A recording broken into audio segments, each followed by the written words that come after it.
Hey guys, what's going on? This is Matt Wenning at winningstrength.com, and today we're going to touch on a subject that I don't really talk about a whole lot, and that's how to build your pecs.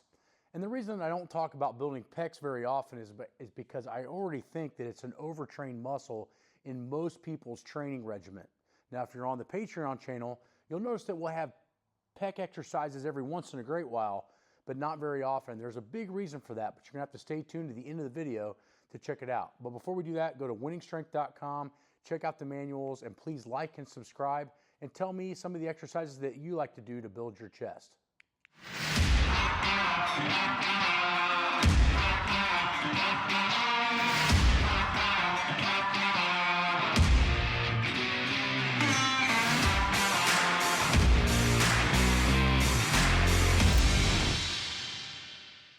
First and foremost, what we need to talk about is that the bench press is a tricep exercise. If you focus on the bench press being a tricep exercise, trust me when I tell you that your shoulders will be saved. Also remember that you want to train your triceps really hard if you're trying to get your military press to go up. A lot of times people use the military press to build the shoulder, and it does build the shoulder, but at what cost? You find a lot of the old-time lifters, some of which are my friends, talk a lot about the amount of shoulder damage that's incurred from doing too many military presses chasing aesthetics. And I think that's a big problem with chest training as well, which we'll get to in a little while. But again, be careful doing these chest exercises and realize that it could degrade your technique and your form in your bench press. Let's face it, if you want a big chest, the bench press is one of the main exercises that you're going to need for that, but it's also an exercise that has to be technically perfect, and you want it to be mostly elbow dominant in order to save your shoulders. Most people that I know that have very large pecs that look good at the mall tend to have a lot of shoulder problems, bicep tendonitis, and just overall anterior tilt in the shoulder, causing a lot more issues in the neck and the spine. So again, beware when you see these exercises and make sure that you follow the workouts on Patreon so you know when and where to do these. The first exercise is a wide grip bench press. Now, this will limit range of motion, which won't be the best exercise in the world for building pecs, but trust me, it works, especially if you have a cambered bar, which is a bar that has a bend in the middle. We won't go over in that video today because you don't see them very often. But how do we set up for a proper bench press in a wide position? Well, there's a couple key cues if we're trying to build pecs. The first key is obviously we got to have a wider hand position. So a lot of times if I'm doing a pec dominant press, I will at least have my first finger out on the ring. Okay, that is a good wide position, which for a lot of you guys is probably your normal position, which I would strongly suggest to change. But here's the trick. When you take this bar out, you don't want to go down into a normal bench press, okay? What you want to do is actually go down into the throat. Now I'm totally bottomed out and I can't touch, but my pecs are screaming right now. So doing more of a throat press wide grip is going to be beneficial for building a big sweep in the pecs. Okay, now the way to do this safely is to make sure that you're doing it in a tempo. So when I do these exercises, I'll count 1, 2, 3, 1, 2, 3, 1, 2, 3, 1, 2, 3. The wide grip bench press in a throat position is one of those key exercises that I think is really good for building the pec, especially at the shoulder insertion. This will make sure that your pecs are growing and make sure that you're training an angle that you're probably not used to, which is going to be a huge factor in building your pecs. Next exercise is a pec fly, but in my personal opinion, the pec fly works best when done isolaterally. That means only one arm at a time. So when I take this out and get ready to go, a normal fly would be both hands would have to touch and get in the way of each other. But in an isolateral movement now, I can go across the body much further, therefore building that big valley in between the two pecs. So a big stretch and a big pull across midline to build that center section is going to be huge for you guys building a big chest. Notice in a barbell, you never really get to that point. With dumbbells, they'll touch each other, but With separated, and especially with a cable, you're getting maximum tension at a contraction across the midline, which is going to help build the midsection of your pecs. Now, this exercise is really good and not really usable for dumbbells or barbells, so a cable machine will be necessary. But you can also use bands for this as well, but I prefer cables because cables tend to work better for this particular exercise.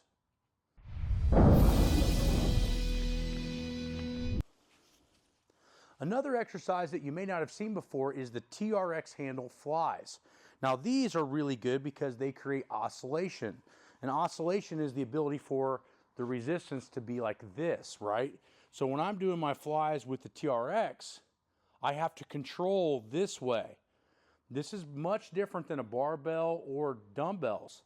And this is a fairly cheap piece of equipment that you can put nearly anywhere. But I find that doing regular flies using a TRX causes a little bit more stability in the pec and not allowing you to be locked in. This is the huge advantage to this over, say, a Smith machine, is the ability to have to be able to control this type of motion here, which is going to turn on a lot more stabilizer fibers in your pecs, help stabilize your bench press to increase that, but also make it a little bit safer on your shoulder, because the difficult part is not necessarily the weight, it's the stability. Remember that we can make a lot of different things hard in a lot of different ways. One way is to make it unstable, and a lot of people don't train that way. So that is a secret weapon for a lot of professionals. Hey guys, this is Matt Wenning at wenningstrength.com, and this video is brought to you guys by ATP Labs. Now, the first supplement that I utilized from ATP Labs somewhere around 10 years ago was CenterMag. CenterMag was introduced to me by my good friend and mentor, Charles Poliquin, to increase my sleep and help my recovery. And boy, did it. Now, if you go look at the research, you'll see that a lot of you guys are deficient in magnesium, which causes sleep issues, insulin issues. It has about 300 different functions in the body. The highest quality magnesium that I have ever taken in my life is from ATP Labs, and that's CenterMag. So back to the video, and if you have any of these issues, please contact us at wenningstrength.com. Come in and get a bioprint. We can tell you what your deficiency is, or you can go on ATP Labs and order it yourself. The next key exercises, since we're kind of on a stability kick right now, is using hanging kettlebells. So what we would do is double over a set of bands. I prefer to get my bands from Elite FTS. I've been using those bands for over 20 years now, and they always seem to last a long time. These bands are well over a year old. But the hanging kettlebell is another way to attack the muscle fiber without going brutally heavy, but getting a massive amount of work done in the pec muscles. So what you do is double over the bands and then use the bands as a handle, okay? Now once you got the bands as a handle, you take them over to the side, scoot out to the edge of the bench, and then flip up just like you're gonna do a bench press. So we're right here. Now I'm gonna be doing flies with something that's unstable. If I was inexperienced, it would look like this. Your body would be going crazy. And what we want to do is we want to attack the pecs without going insanely heavy and make the fibers work without destroying our shoulder joint.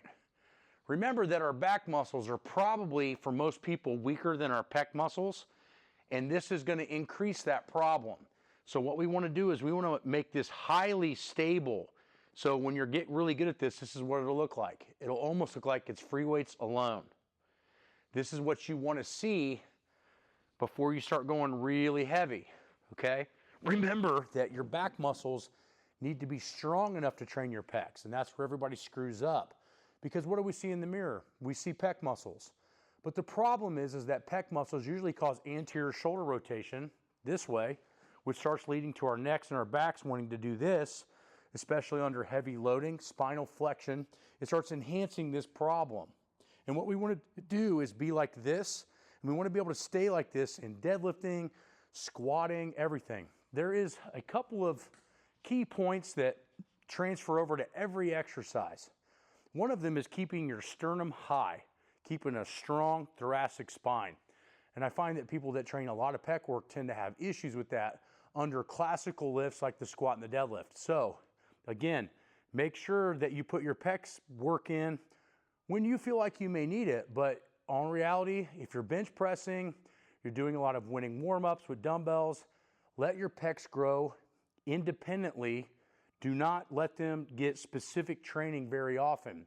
Here at winningstrength.com, we only train the pec maybe about a month to a month and a half every year, because what I have seen and done some experiments here at the gym is that when I give somebody pec dominant work, their bench press form starts to go backwards in a negative way very quickly within a matter of a couple of weeks.